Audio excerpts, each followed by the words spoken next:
salaamaaleykum all around the world ñu ngi nuyu ku ci nekk sa tur ak sa sant di leen siyaar di leen jaajëfal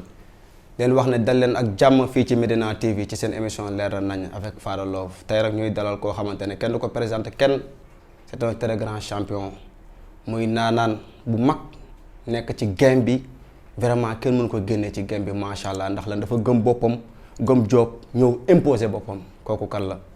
ak bees l'international copain di la wax ne dalal jàmm fii ci leer nañ fi nga xam ne lépp fii lay leeree. jaajëf bëgg naa la champion maa ngi nuyu gars yëpp di nuyu équipe bi nga àndal di la siyaar di la wax ne kàddu yi rafet na et puis da nga ñàkk ki ñaan moo tax nga nangu loolu maa ngi bëgg ñëpp. en dehors rap bi ak bees mooy kan waxuma la ki nga xamante dafa yor image yu rappeur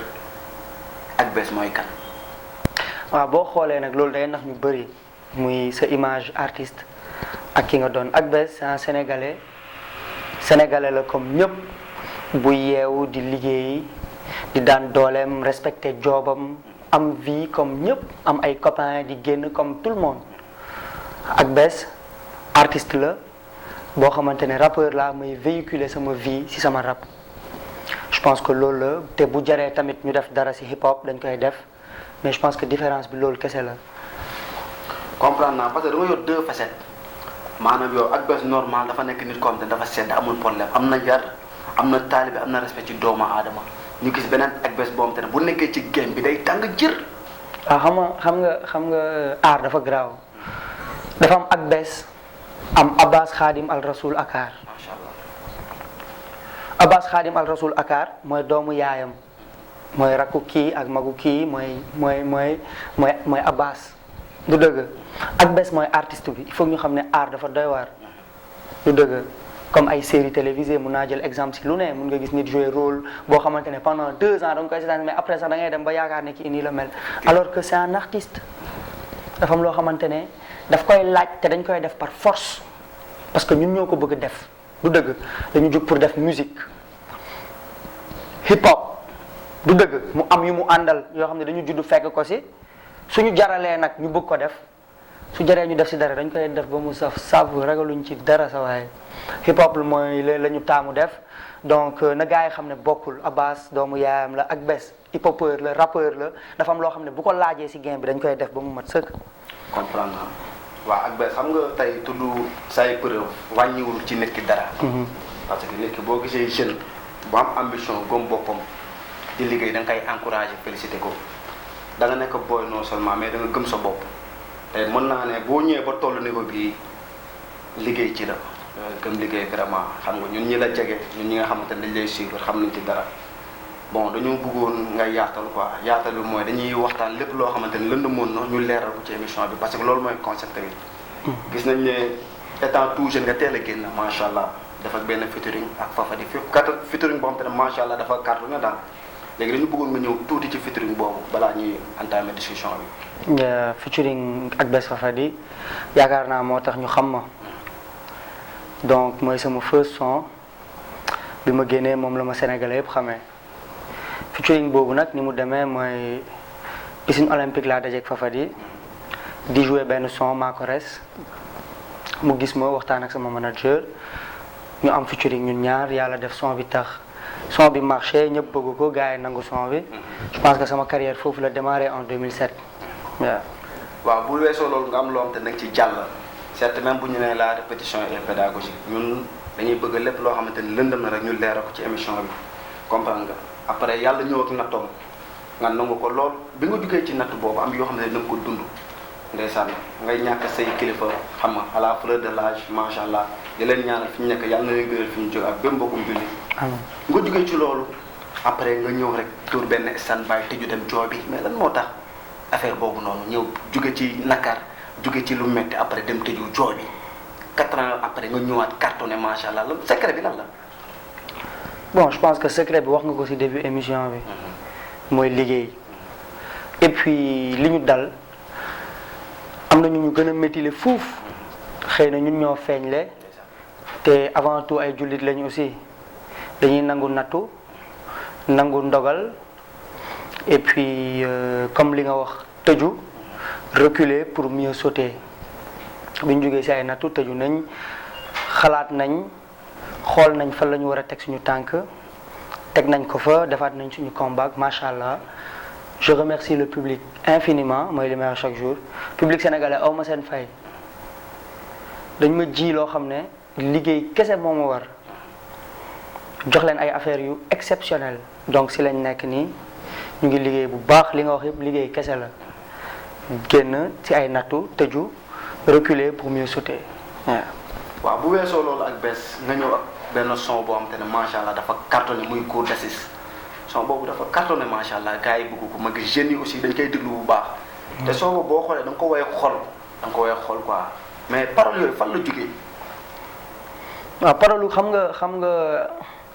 di woy wala di rap loo dund day yomb torop ngay rap dëgg li nga jot a dund fi nga jaar malgré ne. am na ñu ma gën a métti le fuuf mais bon loolu mooy sama vécu loolu laa gëm man moo ma def tey li ma doon xëy na peut-être bu ma jaarul woon foofu tey du ma doon nit bu baax bi yeew di liggéey fajar di wut ay projet dans la vie xëy na looloo ma defar donc je pense que paroles yi dafa dëggu ci man rek ne li mu nekk li ma dund ma wax ko sénégalais yi je pense que cour d'assises loolu la. ndeysaan nit bu ko caabi féetee ginnaaw rek dafa am fu ñu koy dëkkal. boo xoolee bon bu génnee dafa am beneen image bu ñu koy xoolee mais yow nga ñëw véhiculer benn message moom tamit c'est trop fort mooy da nga ñëw wan ne nit ki fee jommul kenn nit mën na fa jugee baax nit mën na fa jugee mu jàngal ko àdduna te yow foofu dafa ubbi say bët daal. dimbali la. jaar nga ci mais macha allah daf la dimbali bi nga ci génnee yow tey mooy li mu la wax rek jeunes yu bëri ñoo xamante ne jommul kenn yàlla na ci yàlla musal. mais képp ku ci jaar bu xoolee ci yow bon di nga ko motiver. dëgg la. mais loolu lan lay def ci yow. waaw loolu nag mooy peut-être suñu first objectif parce que comme li nga wax dañu dëkk ci dëkk bi nga xamante ne bu la caabi féetee ginnaaw boo duggee kaso génnaat dafa am fu la ñëpp di dëkkal ne peut-être dafa dugg kaso dafa bon mais bon comme li may wax l'erreur est humaine aussi message bi ñu bëgg a véhiculer mooy li nga wax léegi dugg kaso àdduna dafa doy waar faada àdduna dafa doy waar nit mun na dugg kaso génn nit bañ a dugg kaso pour man loolu yëpp ay détails la les erreurs dans la vie mun nga bañ a dugg kaso dëkkee ci tooñ dëkkee tooñ te doo mës a dugg kaso dëkkee sàcc te doo mës a dugg kaso je pense que dans la vie tout ce qui ne te tue pas doit te rendre plus fort kaso bi ñuy dugg daf ñuy jàngal ne lii baaxul lii yoon bii la lee yoon bee la je pense que répété naa ko ci ay affaires yu bari et je pense que bëgg nañu won sénégalais yi ne que dugg kaso génn taxul doomu aadama bon dugg nañu kaso ñun génn nañ te tey macha allah ñu ngi liggéey ñu ngi ci yoon bu baax jëluñu ala ñu jàmbur te ñu ngi def le tout ba won nit yi nekk ne jombul kenn te aussi dugg fa taxul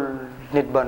comme ni nga ko waxee. bon à l'avenir parce que ñooñu aussi même bu fekkee caabi daf leen féetee ginnaaw ci société bi lañu bokk.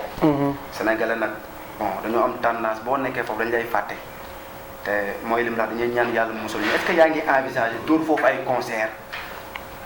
si sa xalaat quoi ndax bokk na say projet. bu baax parce que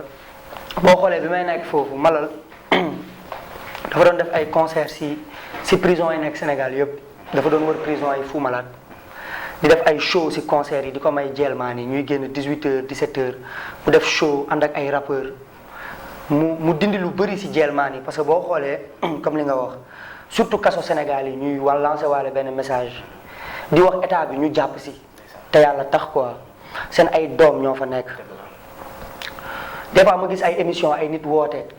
génnee ay millions des fois ma gis ay marche ay sénégalais jug di dox place de l'indépendance am na yu ko gën a farlu heure bi kaso bi li fa xew doy na waar Fada Love dañuy profiter du ñu yóbbu débat bi feneen nag mais dinañ ko souligner na gars yi jug si jeel bi xam ne ay nit ñoo fa nekk ay doomu aadama ñoo fa nekk et puis nañuy gestu booy nañuy gestu dossier booy ay correctionnel 3 ans 4 ans 5 ans est-ce que tu vois ce que je veux dire pour benn entre parenthèse la ñu jàll si mais na si gars yi bàyyi xel bu baax te loolu suñu combat la te bu jotee incha allah dinañ ko mëne. mais bu weesoo loolu lan mooy sa relation ak Dip lan mooy sa relation ak waa Reptile gis nañ ne am na relation bu neex ak El Diaz ku si mel ni Elzo Jàmm donc vraiment macha allah lan mooy secret lan mooy sa relation ak ñoom. bon sama relation ak Reptile mun naa ne mooy sama relation ak yeneen rappeurs yëpp Sénégal ma sekk jàmm ak ñoom ñu sekk jàmm ak man yàlla def ma def sama combat defeewu ma ko sax sama premier son defeewu ma ko Reptile boo xoolee sama combat job lu bëri defeewu ma ko Reptile beneen studio laa ko defee yàlla def sama deuxième son ma enregistré ko Reptile ñu am ay relation yu nice ma fay dem di fa job samay son mu am qualité musicale am ay nit yu ma fa doy et puis voilà mais samay nit lañ comme ñeneen niñ nekkee samay nit et puis signé wu ma fa nekkuma fa en tant que artiste Reptile mais am naa fa ay relation yu nice ak ñi fa nekk ñëpp te aussi bosser avec eux day nice parce que ñi mën li ñuy def ñoo fa nekk. waaw. ñu génne tout récemment benn son boo xamante ne mën naa ne it la macha allah son bi man mën naa ko déglu lu bëri samay morom noonu keneen ak keneen noonu ngay woy ci indi benn flow bu graaw muy Gangsta Love mais son boobu ak flow bi nga andi noonu mais nu mu la dikkee quoi yow. waaw Gangsta Love boo xoolee musique couleur la. musique changement la boo xoolee wax naa ko samay début carrière tu vois bon peut-être ñu bëri dañ jàpp ne Akbess rap bu métti rek la mën est-ce que tu vois mais bon maa ngi profité di ko wax xar kanam premier projet du Akbess sama premier projet depuis bi ma tàmbalee rap ba tey muy xar kanam incha allah bientôt dinañ ko am ci plateforme yëpp dinañ ko am ci lépp xar kanam a ngi ñëw na gars yi waajal projet bi incha allah. dans pas longtemps dinañ gis yeneen façon affaire dinañ gis yeneen couleur yu gën a yéeme Gangsta Love ak son yi jàll. donc ñu ngi job. bon bu weesoo loolu bu weesoo xar kanam bi est-ce que am na yeneen mbir yoo xamante ni ñu ngi sa kanam parce que gis naa ne projet yi bari na tu es très très ambitieux. waaw projet bi mooy di ñaan yàlla teg suñu label incha allah samp suñu propre affaire et puis jàppale suñuy rak tendre leen la main. ñu mun a yegg si aussi parce que talent bari na si dëkk bi Fada boo yëpp a mën rap léegi mais il faut mu am benn jàppale boo xamante ne xëy na gars yi gën a placé ñoo si war a jàpp donc loolu mooy suñu idée mooy def li ñuy def ba pare taxawal affaire boo xam ne dañuy may loxo suñuy rakk ñu ñëw yéeg parce que noonu la demee àdduna lépp ay jeex da ngay def sa temps mu jeex nga may ñeneen ñu ñëw def seen temps. loolu gis nañ fii tout récemment sa diggante ak Matadi dafa tàng xam nga indi lu metti mais lu tax loolu. boo xamante ne genre dañ si waroon jàll vite fait tu vois xamoo sa bopp ma xamal la sa bopp wax naa ko ci positif ah Tmax bi romb ñu jullee la noddu am na loo xamante ne soo si buggee dugg rek da nga siy bëgg a génn mu métti quoi donc voilà c'était un gars boo xam ne dañ ko waroon remettre à sa place xam nga def nañ ko xam nga ñu ngi si leneen Matadi may nañ ko loxo na profito essayer def carrière xam nga essayer dem def carrière parce que franchement li ñu ko waroon may nañ ko bu baax a baax xam nga donc yàlla baax na si profito gaaw xam nga def carrière dem job. sa relation ak Dip est-ce que envisagé nga ngeen doon benn featuring bon quand je prends exemple sur Dip am na ñeneen ak ñeneen. sa relation ak artistes yi dafa yaatu. bien sûr envisagé ay featuring ak ñoom. bien sûr maa ngi envisagé ay featuring ak Dip ak One Lyrical ak keneen comme. tout est possible parce que tey dañ fi nekk luñ fi suñu bopp kese dañ fi nekk ay artistes war a collaborer ñun ñëpp suñu biir def ay affaires yu nice jox ko sénégalais yi muy Dip muy One muy Elzo Jamdong mi nga xam ne je le salue de passage sama grand la sama lépp la et voilà donc inchallah bien sûr gars yi nañ xaar kanam Fada Love xar kanam dina doy waar inchallah nañu xaar projet bi ça sera disponible partout si lépp inchallah. ak bés loolu doy na waar de. xar kanam boobu maa ngi koy dégg nag lu doy waar la. mais doo ñu mosal tuuti ci xar kanam tuuti rek ñu xam. xar kanam tur bi wax na lépp xar kanam na ko gars yi xaar bu baax Fada Love projet la boo xamante ne liggéey nañ si bëri na couleur et puis boo xoolee 75% projet bi pare na mun naa ne sax 80%. mais idée bi nan la dikkee yow nga choisir xar kanam quoi. waaw xar kanam doomu aadama boo ko xoolee ci xar kanamam da ngay gis lépp lu nekk si xol day feeñ ci kanam ci jëmm du dëgg xar kanam bu projet bi génnee dinañ xam lu tax xar kanam. ñu gis la yaa ngi def ay dons à ta manière xam nga di def ay masque di def social xam nga lépp loo mën yaa ngi koy def pour ñu xeex jàngoro bi mais pourquoi idée boobu ak say propre moyens nga koy defee quoi te xaaru ci kenn boobu ba tey nag. je pense que loolu moo war bépp sénégalais tey boo xamante ne am na position boo taxawee peut-être boo xam ne tane nga sa morom à côté mun nga jënd même bu dee benn masque sax jox ko mu takk bu dee mën nga def vidéo nit yi di la seetaan pour wax leen ñu toog seen kër éviter yenn affaires yi pour Sénégal am jàmm pour sénégalais am jàmm je pense que c'est très normal ku dul Akbess war na ko def du dëgg di bàyyiwaale xel aussi surtout jéelmaa ni si pandémie bi man je sais pas comment ça se passe là-bas mais suñu xel mu ngi si ñoom est-ce que tu vois ce que je veux dire parce que je pense que foofu lay gën a taree parce que gars yi ay néegu 150 personnes xam nga néeg boo xamante ne benn affaire bu ndaw lay doon ñaanuñu yàlla pandémie yegg si fa donc na gars yi jël seen ay matukaay bu baax mooy tëjaatee encore di la wax faada na gars yi bàyyi xel si jeel bi dafa am si ay affaires yu ñu nekk si ay projet nekk si ay mais am na loo xamante ne man maa la ko wax fii sama xeexu bopp la man Akbess te dinaa ko xeex ba sàngoo suuf te bu jotee di nga xam ne xeex naa loolu faada incha allahu rabbi man ak sama équipe boo ñu soxlaa nañ ñëw doole la parce que képp koo xamante ne day def lu baax di gëstu ñi nga xamante ne caabi da leen féetee ginnaaw kooku il mérite d'être soutenu quoi te man dama gis ne ñoom donte bon jaar nga fa ba jàll mais dañ leen di bàyyi xel trop. te vraiment combat bu ñu ciy mën a yàlla na ko suñu borom yombalal daraja Seydina Mohamed. amiin. ban message ngay lancer autorités yi. message bi ñuy lancer autorités yi du doon message bu compliqué parce que autorité sénégalais bu taxaw ne xamoo lu xew ci jeel bi yaa ngi nax sa bopp wala ngay jéem a nax sénégalais yi bon man nekk naa fa député Sénégal yépp def bloc ñëw visiter prison yépp dañ doon jooy boobu j'étais là du luñ may nettali seen ay doom ñoo fa nekk ñoom autorités yi ce sont des sénégalais ñoom autorités yi milliards yi ñuy jël di ko dugal ci ay affaires nañ dem jàppale sénégalais yi nekk ci jeel bi ak surtout hôpitaux yi faada hôpitaux yi doy na waar da nga yóbbu sa mag wala sa mbokk mu dee dama koy souligner te dama koy continuer di ko souligner durant toute ma carrière da ngay jàpp sa mbokk yóbbu ko ci hôpital ñu lay laaj ñaata nga am ba mu dee sa loxo da ngay def accident ñu yóbbu la hôpital ñu taxawaalu loola ci ay hôpital ba sa mag wala sa yaay wala sa papa dee ci sa loxo après ñu ne le pays de la teranga si na gars yi xam priorité yi ñu ciy taxaw gars yi ngi dee ci hôpital yi prisonniers yaa ngi sonn ci jeel bi correctionnel bi yàgg na yoon amatul pour man na ci gars yi bàyyi xel ni autorités yi jug xam ne seen ay doom ñoom ñoo fa nekk te ñoom duñ ci mucc chaque un an nga dégg autorité bu dem kaso mais xëy na fi ñuy nekk conditions yi ñuy nekk ak ñun bokkul donc nañ ci bàyyi xel bu baax te loolu xeex la boo xamante ne sama combat la man personnellement te dinaa ko xeex ba xëy dee. xam nga li nga souligné ci hôpitaux yi aussi dafa nekk mbir boo xamante ne c'est très très intéressant loolu message la rek parce que lépp lu ñuy wax rek bëgg nañu jëlee ko ci sens bu positif parce que tey waxoo pour dara da ngay souligner message pour ñu bàyyi ci xel. ban ngay tàggatoo. waaw li may tàggatoo mooy di la remercier si sa personne si ni nga mel pas si bu weesoo émission bi ci sa personne yow ni nga mel ci li la waa town yëpp di jugé muy Fada Love l'international ñëpp xam la ci dox lu nice di lancer message autorités yi comme li ñuy wax sànq nañu gestu jeelmaan yi prison yi gestu hôpitaux yi di àtte dëgg sonn nañ ci àtte caaxaan bi et puis di wax sénégalais yëpp ñu xaar kanam projet bu nar a yëngal affaire bi la. Akbess fu mu toll nii